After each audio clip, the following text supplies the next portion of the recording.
Courtney Ryan is giving dating advice on YouTube, and she reacted to a Wheat Waffles video.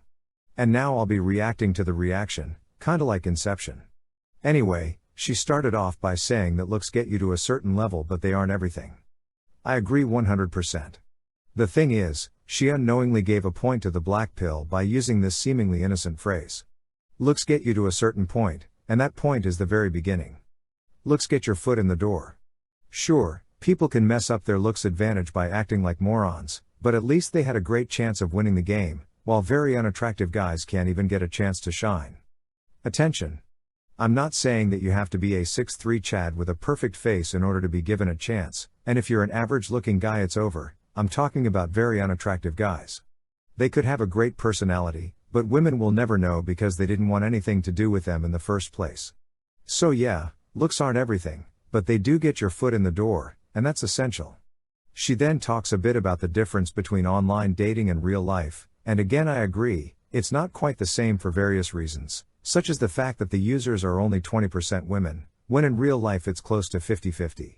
To her credit, she admitted the big advantage attractive guys have in online dating apps. Then she proceeded to make probably the biggest mistake of the video. She said that the Blackpill is about throwing the towel and giving up.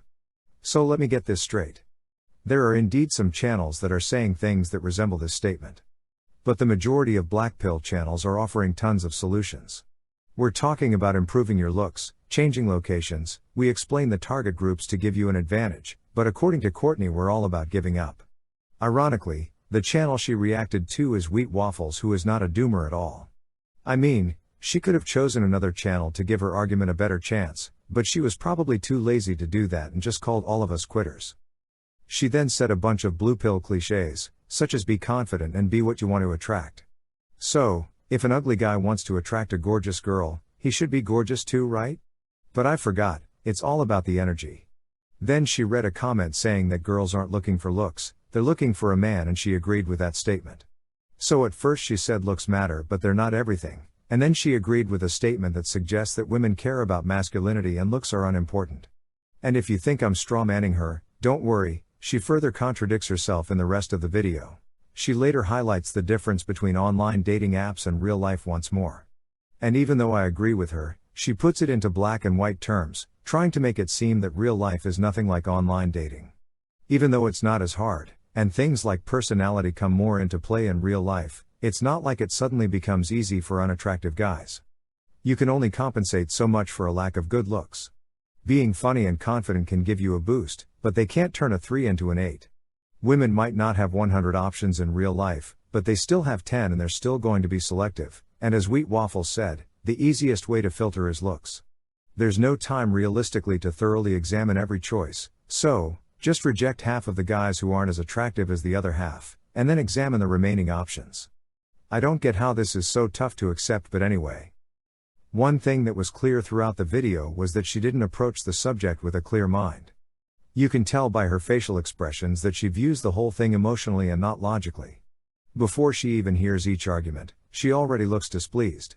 So what happens is, that she filters through her emotions and depending on them tries to rationalize her viewpoint.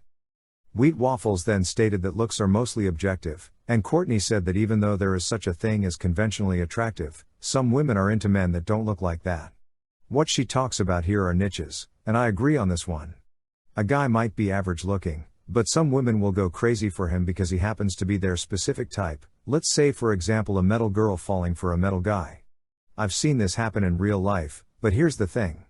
First of all, it's rare to be a girl's specific type, while being conventionally attractive puts you into a much better position to succeed.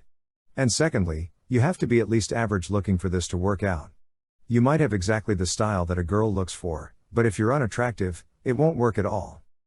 Later Wheat Waffles stated that women don't care about a man's money nowadays because they make their own money, and that money doesn't equal love.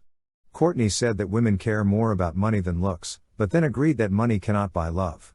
She then proceeded to say that wanting someone who is financially stable, and being with someone solely for his money, are two completely different things, and I agree with her on this one. Many Blackpillers try to make it seem that money plays no role at all, and if it plays any role then it's gold digging. That's one of the worst arguments, and I've debunked it in other videos too, but let's comment on it here as well. First of all, the fact that most women live paycheck to paycheck isn't enough for them to completely disregard a man's money. And even if a woman has lots of money, it's still biologically ingrained in them to care about a man's resources to some extent. Now, let's give an example to make it crystal clear. If a beautiful young woman marries an ugly old man who's a millionaire, you can safely bet that she's a gold digger. But if a woman chooses a 6 out of 10 guy who's financially stable, over a 7 out of 10 guy who's a total broke loser, that's not a case of gold digging. I hope you can all understand this. It's not black or white, or in this case, gold digging versus real love. Life and relationships are more complicated than that. Another point that was argued was grooming and how much it matters. Wheat Waffles brushed it off as having minimal effect, while Courtney disagreed and said that she has seen amazing transformations. I think the truth is somewhere in the middle on this one. There are people who have indeed completely transformed their appearance, simply by manipulating their hair and facial hair, but on the other hand, this can only be achieved if the guy has already decent looks, or his flaws can be covered up. For example, a guy with a slightly bigger nose, and with a slightly recessed jawline, can be massively benefited by growing a beard, as it will make his nose appear smaller and his jawline appear sharper. However, if the guy has a gigantic nose, or has a terrible eye area, then a beard or a trip to the barber won't change much. So yeah, no one is technically completely right or wrong on this, and it's kinda contradictory hearing Wheat Waffles saying that grooming doesn't matter, because it can't be genetically passed on. It's not about how good your genes are, it's about how good your genes appear to be, and there's a big overlap between the two, but they're not exactly the same. According to this argument by Wheat Waffles, this man right here would have the same amount of success with women, despite his transformation, because it's just grooming and can't be genetically passed on. However, that's not true and he went from a 4 to an 8, according to him. Moving away from styling, let's talk about ratings. Courtney disagreed with some of Wheat's ratings and then wondered who decides them, implying that looks aren't objective, and you can't just place a number on someone.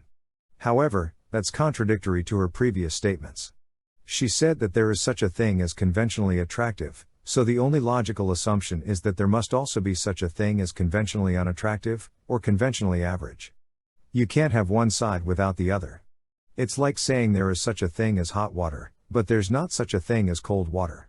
She also rated some of her male friends as 7s, saying that she has some friends who are 7s who don't have problems with online dating apps. I think she completely messed up her argument. What she was probably trying to say is that looks aren't entirely objective, and I agree on that. There is some room for personal preference, especially in the middle. But when it comes to the extremes, people tend to agree more. For example, pretty much the whole humanity says that Adriana is super attractive. I guess there are some people who might consider her a 7 or even average, but this is a tiny minority. Same goes for a guy like Brad Pitt. And she has no problem admitting to that, but she has trouble admitting to the fact that there are people out there that are considered unattractive by pretty much everyone. She doesn't want to seem harsh or drive people off her channel, so she conveniently avoids to address the other side of the spectrum. But again, in order to have attractive, you have to have unattractive too. Later, she once again pulled off that shocked/disgusted face, when Wheat said that sometimes the only thing that can save you is cosmetic procedures. But again, this is a solution, no matter how extreme it might seem to some people, so her argument that Blackpillers are throwing in the towel is further losing ground. There were several other points discussed on this video, where Courtney agreed to an extent, but these were the ones that struck me the most. To sum up this whole thing. It is true that there are some Blackpillers who take an extreme stance and suggest that everyone below an 8, or everyone below 6 feet should just give up. And people latch on to these guys in order to push their own agendas, like Hamza and First Man for example. They use the extreme Blackpillers in order to trash the whole ideology, and confirm their own flawed viewpoints, so that you keep watching them and keep buying their products etc. But if you look closely, what rational Blackpill channels suggest is that looks are very important, and that you should use that knowledge to your advantage. People like Courtney try to convince you that you can achieve anything, and never talk about realistic standards. They set people up for failure by selling them unrealistic hopes. If an unattractive 5'3" guy bumps into Hamza or Courtney on the street, and asks them how to get that 7 out of 10 girl they like, they won't tell them to lower their standards. They'll tell them to believe in themselves, and that someone somewhere in the world has done it, and so can they. So they will spend their lives pursuing that 0.1% chance, instead of readjusting and shooting for something more realistic. Anyway, videos on Hamza and First Man soon. Comment below your thoughts and see you in the next one.